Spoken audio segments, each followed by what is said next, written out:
Bienvenidos al canal educativo de la Escuela Militar de Medicina de México. Hoy nos sumergiremos en un análisis crítico y exhaustivo sobre la eficacia de los esteroides y los agentes antivirales en el tratamiento de la parálisis de Bell.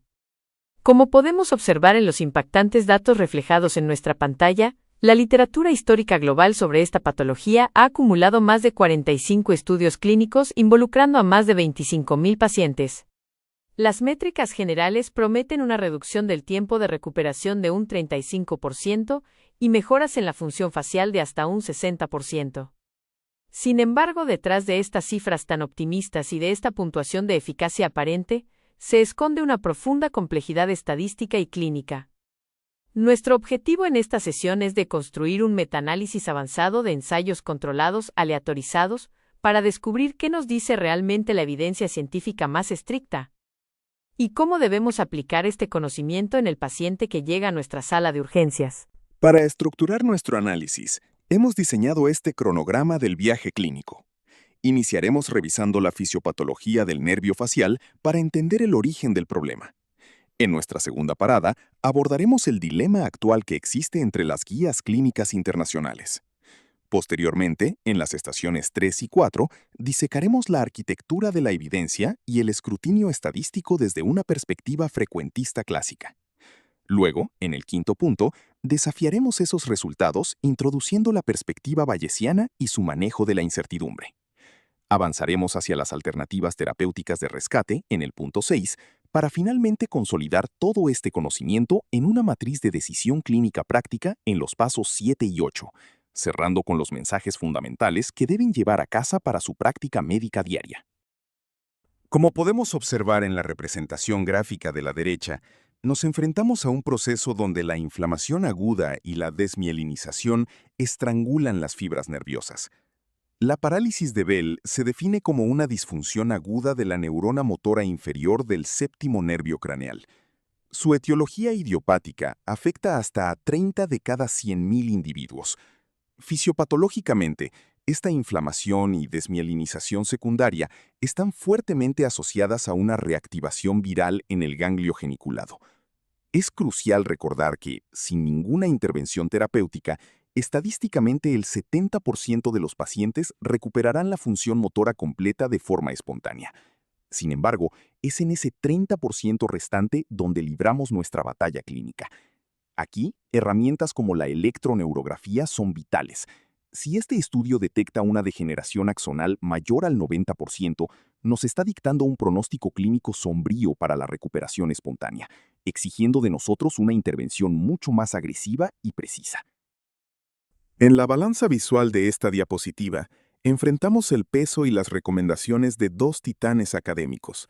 Por un lado, la Academia Americana de Otorrinolaringología y Cirugía de Cabeza y Cuello prescribe el uso de esteroides orales en las primeras 72 horas, pero desaconseja fuertemente el uso de antivirales en monoterapia. Por otro lado, la Academia Americana de Neurología estipula que añadir agentes antivirales a los esteroides aumenta el éxito funcional en un modesto 7% como máximo. Esto nos arroja directamente a una contradicción clínica fundamental.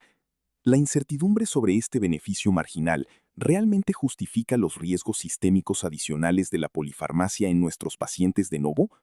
La toxicidad potencial, como las alteraciones gástricas, el descontrol glucémico o el daño renal por antivirales, debe sopesarse minuciosamente frente a la posibilidad de evitar secuelas faciales permanentes. Para resolver este dilema, debemos evaluar la arquitectura de la evidencia. Si dirigimos nuestra atención al diagrama de flujo metodológico Prisma en el centro de la pantalla, notaremos el riguroso proceso de purga bibliográfica. De miles de registros iniciales, el metaanálisis destiló la evidencia hasta quedarse con 7 ensayos controlados aleatorizados de alta calidad. A su derecha, observamos la matriz semaforizada de riesgo de sesgo. Es vital notar cómo parámetros clave, como la aleatorización y el cegamiento de los participantes, presentan círculos predominantemente verdes, lo que indica un bajo riesgo de sesgo en estos dominios críticos. Para estandarizar la evaluación funcional, el estudio se basó exclusivamente en escalas validadas internacionalmente: la escala de Haus-Brackmann, el sistema Sunnybrook y la escala de Yanagihara. La intervención central a evaluar fue clara: el uso combinado de esteroides más un antiviral, ya sea aciclovir o valaciclovir, frente a la monoterapia con esteroides.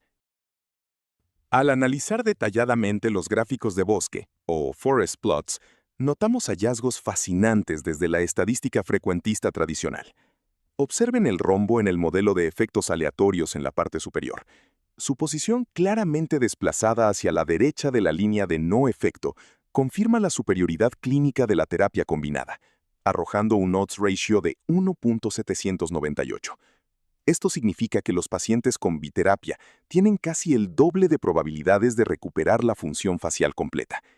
El modelo de efectos fijos en la parte inferior revalida este hallazgo, mostrando una significancia estadística formal con un valor P de 0.015.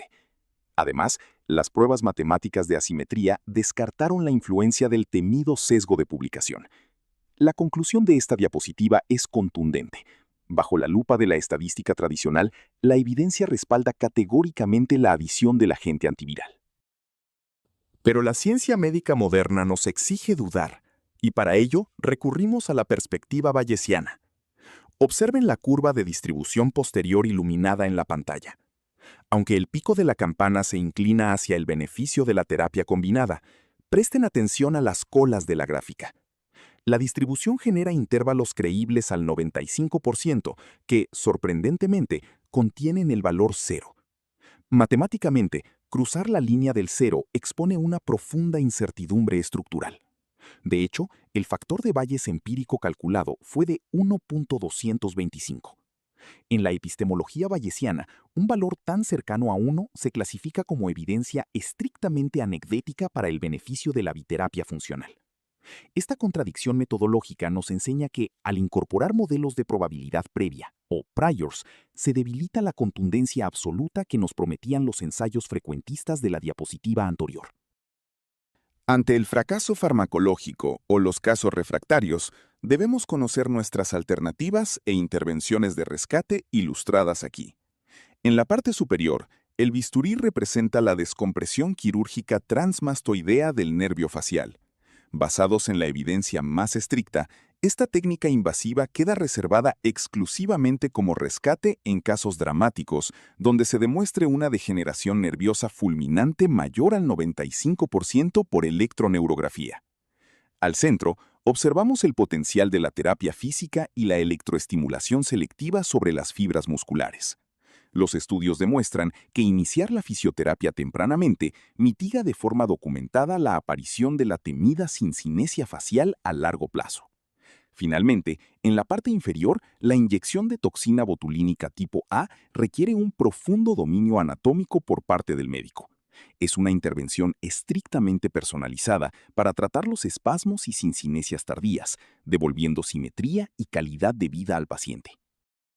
Con toda esta evidencia, construyamos nuestra matriz de decisión clínica, comenzando por la fase de evaluación. Analicemos el primer recuadro, la exclusión. Jamás asuman que toda parálisis facial es de Bell. Es obligatoria una evaluación diagnóstica estricta para excluir de inmediato etiologías secundarias, como el síndrome de Ramsay-Hunt, la enfermedad de Lyme o patologías tumorales. Pasando al segundo recuadro, nos encontramos frente a nuestro recurso más valioso y efímero, el tiempo. La ventana terapéutica es crítica. Debemos iniciar la intervención farmacológica idealmente antes de que transcurran 72 horas desde el debut clínico. Retrasar el tratamiento disminuye drásticamente el pronóstico funcional. Por último, en el recuadro de la derecha, nunca debemos iniciar tratamiento sin antes documentar la escala basal. Debemos categorizar inmediatamente el déficit motor del paciente en su expediente utilizando el sistema de House-Brackmann o Sunnybrook para poder medir objetivamente su evolución.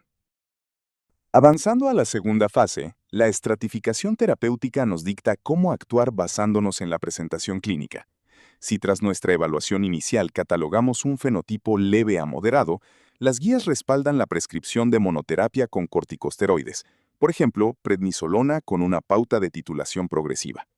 Sin embargo, si nos enfrentamos a un fenotipo severo, correspondiente a un grado 4 a 6 en la escala de House-Brackmann, debemos elevar nuestro arsenal. Aquí está indicada la implementación de la biterapia sinérgica, esteroides a dosis tope sumados a un antiviral, como valaciclovir. Finalmente, presten especial atención al recuadro inferior con la señal de alerta. Todo este algoritmo está supeditado al perfil de riesgo metabólico del paciente. Estamos obligados a realizar una adaptación forzosa del esquema ante condiciones como diabetes severa, glaucoma o embarazo. Un tratamiento imprudente puede desencadenar una exacerbación iatrogénica devastadora. Para concluir nuestro recorrido de hoy, quiero que graben en su mente médica estos 3 mensajes para llevar a casa. Primero, a pesar de los debates, la evidencia global demuestra que la combinación farmacológica de esteroides y antivirales supera estadísticamente a la monoterapia para asegurar la reconstitución funcional motora completa en nuestros pacientes.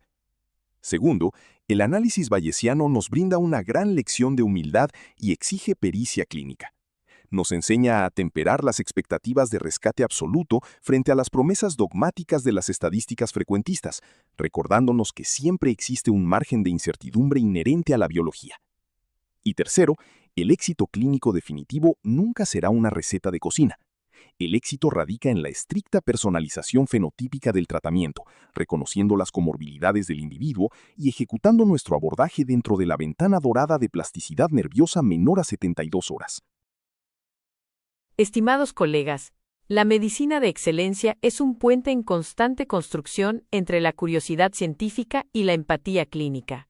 Como concluye el brillante trabajo de Sialakis y colaboradores, publicado en la revista Medicine and Pharmacy Reports en el año 2024. Si bien la terapia combinada muestra una eficacia superior, la incertidumbre persistente nos obliga a mantener una evaluación crítica constante. Nunca olviden que detrás de cada metaanálisis, intervalo de confianza o debate estadístico, hay un ser humano cuya calidad de vida, identidad y expresión facial dependen directamente de nuestro rigor, nuestra actualización constante y nuestra compasión clínica. Sigan cuestionando la literatura, eleven sus estándares de atención médica y continúen transformando la ciencia pura en esperanza tangible para cada uno de sus pacientes. Este vídeo fue producido por el general de brigada médico cirujano Humberto Carrasco Vargas. Muchas gracias por su atención.